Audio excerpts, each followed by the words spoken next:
আসসালামু আলাইকুম। মোহাম্মদ ইফতেখার আমন্ত্রণ জানাচ্ছি এনটিভির মধ্যাহ্নের খবরে।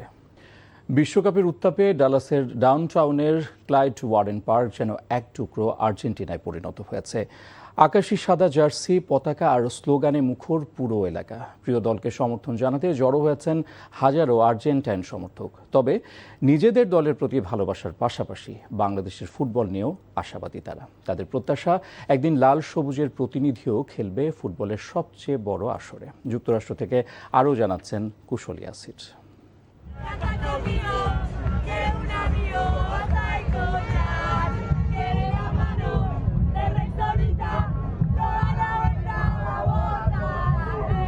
আমার পেছনে থাকার দৃশ্য দেখে মনে হতে পারে এটি আর্জেন্টিনার রাজধানী বুয়েনোস আয়ার্স, কিন্তু আসলে নয়, এটি যুক্তরাষ্ট্রের টেক্সাসের ডালাস।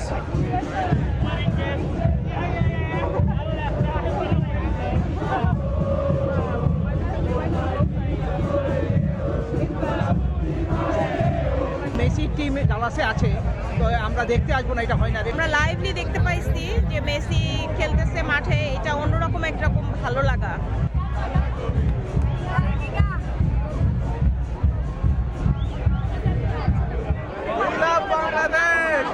যেখানে আর্জেন্টাইন সমর্থকরা সেখানে ঘুরে ফিরে আসে বাংলাদেশের কথা, আর এই বাংলাদেশের ফুটবল প্রেম নিয়ে তারা দিলেন বার্তা।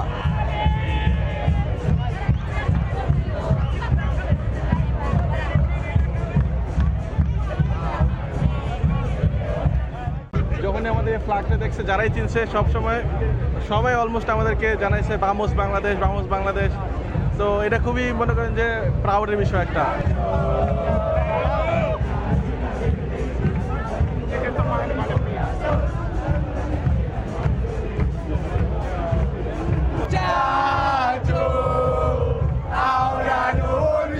আর্জেন্টিনা থেকে কয়েক হাজার কিলোমিটার দূরে বাংলাদেশের অবস্থান, আর আর্জেন্টাইন এই সমর্থকদের চাওয়া বাংলাদেশও একদিন খেলুক বিশ্বকাপের মূল পর্বে, আর সেই প্রত্যাশা তাদের। কুশল ইয়াসির, এনটিভি নিউজ, ডালাস, যুক্তরাষ্ট্র। এবার অন্যান্য প্রসঙ্গ। মৃতদেহ থেকে কিডনি প্রতিস্থাপন কর্মসূচিকে কার্যকরভাবে বাস্তবায়ন করা গেলে বহু রোগীর জীবন রক্ষা করা সম্ভব হবে এবং দেশের স্বাস্থ্য সেবায় একটি নতুন অধ্যায়ের সূচনা হবে বলে মন্তব্য করেছেন মহিলা ও শিশু বিষয়ক মন্ত্রী ডক্টর AZM জাহিদ হোসেন। সকালে মিরপুরে কিডনি ফাউন্ডেশনে মৃতদেহ থেকে অঙ্গদান ও কিডনি প্রতিস্থাপন ব্যবস্থার উন্নয়নে আন্তর্জাতিক সম্মেলন ও কর্মশালায় অংশ নিয়ে তিনি একথা বলেন।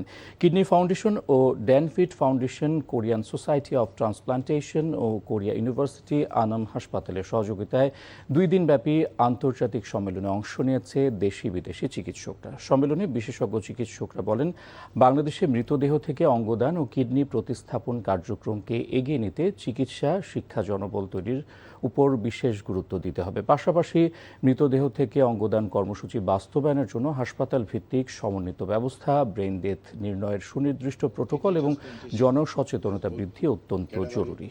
As well as the disease, yes, live kidney donor. There is some change in the regulation, but till we need to go a long way, and we need to be very much motivated, and motivate our people. So we need to think how to prevent it,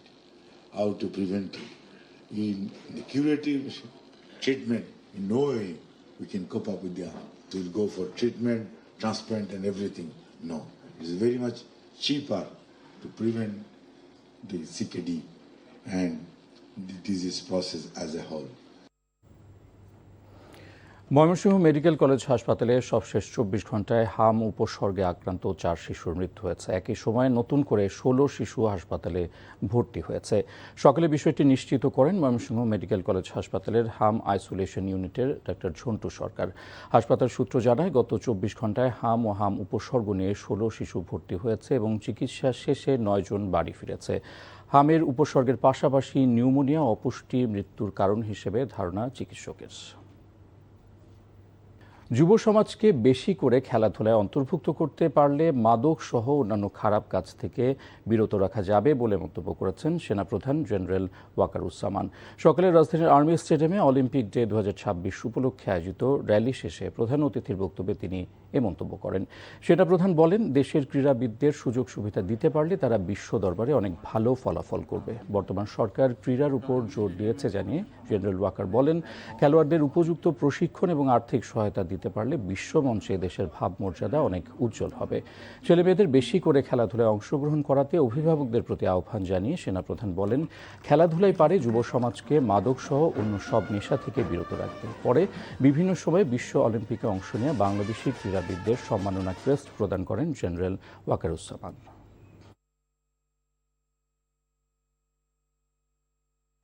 এই খেলাধুলা আমাদের বিভিন্ন খারাপ কাজ থেকে দূরে রাখে। আমাদের দেশে এখন যে সমস্ত কিছু খারাপ জিনিস ঢুকে গেছে, ড্রাগ থেকে শুরু করে, যেটা আমাদের যুব সমাজকে ধ্বংস করে দিচ্ছে, আমি বিশ্বাস করি আমরা যদি ক্রীড়াঙ্গনে ক্রীড়াতে বেশি বেশি নিজেদেরকে নিয়োজিত রাখতে পারি, নিজেদেরকে ইনভলভ করতে পারি, তাহলে এগুলো থেকে ইনশাআল্লাহ আমরা মুক্ত হতে পারবো। রাজধানীর এলিফ্যান্ট রোডের কাটাবনে আল বারাকা টাওয়ারে অগ্নিকাণ্ডের ঘটনায় দগ্ধ দুজনের মৃত্যু হয়েছে। শুক্রবার মধ্যরাতে ঢাকা মেডিকেল কলেজ হাসপাতালে গুরুতর আহত অবস্থায় দুজনকে নিয়ে গেলে তাদের মৃত্যু হয়। রাত 1টায় 14 তলা আবাসিক ভবনের 12 তলায় অগ্নিকাণ্ড ঘটে। আগুন মুহূর্তেই ছড়িয়ে পড়ে 11 ও 13 তলায়। এতে আটকে পড়ে অনেক বাসিন্দা। নিরাপদে নেমে আসা বাসিন্দারা জানান, ভবনটি আবাসিক হলেও আগুন লাগা ওই ফ্লোরটিতে ছিল আইনজীবীদের চেম্বার। সেখানে আটকে পড়া দুজন মুঠোফোনে উদ্ধারের আকুতি জানানোর পরে আর তাদের সাথে যোগাযোগ সম্ভব হয়নি। পরে ফায়ার সার্ভিসের 6টি ইউনিট 2 ঘন্টার চেষ্টায় আগুন নিয়ন্ত্রণে আনে। মুমূর্ষু অবস্থায় উদ্ধার করে দুজনকে ঢাকা মেডিকেল কলেজ হাসপাতালে পাঠালে সেখানে তাদের মৃত্যু হয়। ফায়ার সার্ভিসের সহকারী পরিচালক কাজী নাজমুজ্জামান বলেন, ভবনটিতে অগ্নি নির্বাপন ব্যবস্থা ছিল না। এছাড়া নিয়ম বহির্ভূতভাবে আবাসিক ভবনে অফিস ভাড়া দেওয়া হয়েছিল। আগুন লাগার কারণ নিশ্চিত করে বলতে পারেনি ফায়ার সার্ভিস। আমি বারবার 999-এ ফোন দিছি, তাদেরকে রিকোয়েস্ট করছি, অনেক চিৎকার চেঁচামেচি করছি, অনেক ট্রাই করছি। যিনি উপরে গেছেন ওনাকে অনেকবার ফোন করে রিকোয়েস্ট করছি যে আপনারা আগুন পরে নিবান, আমার দুজন মানুষ পুড়ে মারা যাচ্ছে, তাদেরকে উদ্ধার করেন। উনি বিরক্ত হয়ে ফোন রেখে দিচ্ছে। অগ্নিকাণ্ড নিয়ন্ত্রণ করার পর দেখা যায় যে 12 D1-এর ভিতরে, ওয়াশরুমের ভিতরে 2জন 25 বছরের যুবক আটকা পড়া অবস্থায় ছিল। তাদেরকে দ্রুত রেস্কিউ করে আমরা তাকে হাসপাতালে প্রেরণ করি। আর কোনো আমরা আহত পাই নাই।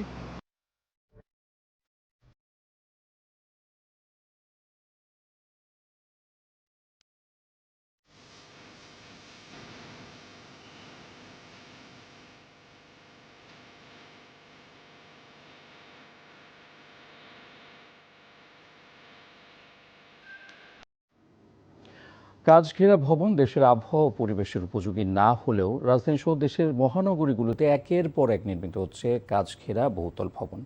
শুধু নতুন ভবনই নয়, পুরনো ভবনের সৌন্দর্য বাড়াতেও দেয়ালে কাচ লাগানো হচ্ছে, যা চারপাশের পরিবেশকে উত্তপ্ত করে তুলছে। বিশেষ করে গ্রীষ্মকালের অসহনীয় তাপপ্রবাহে বিপজ্জনক হয়ে উঠছে এসব কাচের ভবন। নগর পরিকল্পনাবিদরা বলছেন, কাচের ভবন নির্মাণের কোনো নীতিমালা না থাকায় প্রতিযোগিতা দিয়ে বাড়ছে এসব ভবন নির্মাণ, যার লাগাম টানা দরকার এখনই। গ্লাস ঘেরা ভবনের বিরূপ প্রভাব নিয়ে ফাহাদ মাহমুদের 3 পর্বের ধারাবাহিকের আজ থাকছে প্রথম পর্ব। ইট কংক্রিটের মেগাসিটি রাজধানী ঢাকা। দিন যতই যাচ্ছে পাল্লা দিয়ে বাড়ছে সুউচ্চ ভবনের সংখ্যা। এমনিতেই নগর জুড়ে সবুজায়ন কম, তার মধ্যে বেশিরভাগ বাণিজ্যিক ভবনেই ইটের বদলে ব্যবহার করা হচ্ছে কাচের দেয়াল। আধুনিক অবকাঠামো নির্মাণশৈলী ও সৌন্দর্যের কারণে ভবনে কাচের ব্যবহার বাড়লেও এর রয়েছে পরিবেশগত বিরূপ প্রতিক্রিয়া। কাচ ঘেরা ভবনের মূল সমস্যা, এটি প্রচুর তাপ শোষণ করে। শহুরে তাপমাত্রা বাড়ায় কাচের ভবন। শীত প্রধান দেশে এসব কাচের ভবনের ব্যাপক ব্যবহার থাকলেও পরিবেশের কথা চিন্তা না করে বাংলাদেশে উদ্বেগজনক হারে বাড়ছে এর ব্যবহার। সরকারি বেসরকারি বেশিরভাগ বাণিজ্যিক ভবনেই দেখা মিলছে কাচের দেয়াল। রাজধানীর গুলশান, বনানী, উত্তরা, পল্টন, মতিঝিল, কারণ বাজারের মতো বাণিজ্যিক এলাকায় ভবনে কাচের কারণে স্বাভাবিকের চেয়ে তাপমাত্রা বেশি ধরা পড়েছে গবেষণায়। তাপমাত্রা পরিমাপক যন্ত্র বলছে, যেখানে সবুজায়ন বেশি সেসব এলাকার চেয়ে কাচের ভবনের আশেপাশের তাপমাত্রা অন্তত 3 থেকে 4 ডিগ্রি সেলসিয়াস বেশি। রমনা পার্কে আমাদের চারপাশে সবুজায়ন বা বনায়ন আমরা দেখছি অনেক গাছপালা আছে। সো গাছপালা থাকার কারণে আমাদের মেশিনে যে রিডিং দিচ্ছে সেখানে মোটামুটি টেম্পারেচার থেকে আমরা 2 ডিগ্রি আমরা কম দেখতে পাচ্ছি, মানে 34 ডিগ্রি সেলসিয়াস আমরা এখন আপাতত দেখতে পাচ্ছি। চারপাশে কনক্রিটের বিল্ডিং এবং হচ্ছে গ্লাস বিল্ডিং অ্যান্ড হচ্ছে যে আমাদের রোড পিচ ঢালাই রোড। সো এই জিনিসগুলো হচ্ছে আলটিমেটলি হিট ট্র্যাপার হিসেবে কাজ করে, যেগুলো হচ্ছে হিটটাকে ধরে রাখে। এই ক্ষেত্রে আমরা দেখতে পাচ্ছি আমাদের টেম্পারেচার প্রায় 37 ডিগ্রি। নগর পরিকল্পনাবিদদের মতে দিনকে দিন ভবনে কাচের ব্যবহার ঢাকাকে আরও উত্তপ্ত করে তুলছে, যা পরিবেশের জন্য ব্যাপক ক্ষতিকর। যদি তাপ না কমানো যায় তাহলে তা জনস্বাস্থ্যকে আরও ঝুঁকিতে ফেলবে বলে মনে করেন তারা। সব ভবনেই যেন চটকদার কাচ ঘেরা ভবন, সেন্ট্রাল এসি, এবং যার ফলে সেন্ট্রাল এসি হলে তো পুরো ভবনটাকে সারাক্ষণ এসির মধ্যে থাকতে হচ্ছে। তাহলে এই যে আমাদের একটা কপট একটা স্থাপত্য, আমরা একটা রীতিতে চলে গেলাম যেটা আমাদের দেশের আবহাওয়া জলবায়ুর সাথে সাংঘর্ষিক, এটা কিন্তু আমাদের জন্য একটা মৃত্যুকূপ তৈরি করেছে। গ্লাসমেড বিল্ডিং হওয়াতে যেটি হচ্ছে যে এটি তির্যকভাবে কোনো না কোনো বিল্ডিংয়ের উপরে পড়ছে এবং সেই বিল্ডিংকে উত্তপ্ত করে আবার সেটি আরেকটি অ্যাঙ্গেল নিয়ে সেটি অন্যদিকে আবার পড়ছে, অর্থাৎ একই তাপমাত্রাটি ডাবল হয়ে যাচ্ছে। কাচের ভবনগুলোতে সেন্ট্রাল এসি সিস্টেমের প্রয়োজন হয়। হাজার হাজার টন এসি ব্যবহার করে ভবনের ভিতরে এয়ার সার্কুলেশন ঠিক রাখে। সেই এসিগুলো ফসিল ফুয়েল ব্যবহার করে গ্যাস ছাড়ে, যা ওজোন স্তরের ক্ষতির জন্য দায়ী। সিএফসি এইচএফসি গ্যাস বাড়ায় নগরের তাপমাত্রাও বেড়ে যাচ্ছে বলে জানান নগর পরিকল্পনাবিদরা। ভিতরের 100 স্কোয়ার ফিটকে ঠান্ডা করার জন্য যে এসির আউটডোরটি চলতে থাকে সেটি একদিকে যেরকম এনার্জি কনজিউম করে এনার্জি প্রোডাকশনের উপরে চাপ ফেলছে, আবার এটি চালানোর জন্য আউটডোরটি বাইরের এনভায়রনমেন্টকে উত্তপ্ত করছে 3 থেকে 4 ডিগ্রি। আপনি একটা সম্পূর্ণ কাচ ঘেরা ভবন বানাচ্ছেন, তার টোটাল এনার্জি ডিমান্ড সেটা কি রাষ্ট্র আপনাকে প্রোভাইড করার মতন সক্ষমতা রাষ্ট্রের আছে কিনা, এই আলাপটা নাই। বরঞ্চ আপনি ইচ্ছে মতন ভবন ডিজাইন করছেন, সেটা আমাদের সেন্ট্রাল এসি কাচ ঘেরা ভবন, আপনার ভবনটা অনুমোদন হয়ে যাচ্ছে। বরঞ্চ আমাদের ভবন অনুমোদন প্রক্রিয়া এবং ভবনের যে ইমারত বিধিমালা, বিল্ডিং কোড এবং বিএনবিসি সব জায়গাতে এই যে গ্রিন এবং সাস্টেনেবিলিটি কম্পোনেন্ট সেগুলিকে স্পষ্টভাবে আমাদের বাধ্যতামূলকভাবে নিয়ে আসা উচিত। বর্তমান ইমারত বিধিমালায় কাচ ঘেরা ভবন নির্মাণে আইনগত বাধা বা কাউকে নিরুৎসাহিত করার কোনো বিধান নেই। তাই বিশেষজ্ঞদের মতে পরিবেশ বান্ধব ভবন নির্মাণের পাশাপাশি কাচে ঘেরা ভবন নির্মাণে সবাইকে নিরুৎসাহিত করতে হবে। Fahad Mohammad, NTV news, Dhaka. আর এই ছিল মধ্যাহ্নের খবরে। এই খবরের ভিডিও সহ আপডেট জানতে ভিজিট করুন এনটিভি অনলাইন www.ntvbt.com। এছাড়াও এনটিভির জনপ্রিয় সব অনুষ্ঠান ও খবরের আপডেট জানতে ভিজিট করুন আমাদের ইউটিউব ও ভেরিফাইড ফেসবুক পেজ। দুইটায় দুপুরের খবর দেখার আমন্ত্রণ রইল। ধন্যবাদ সবাইকে।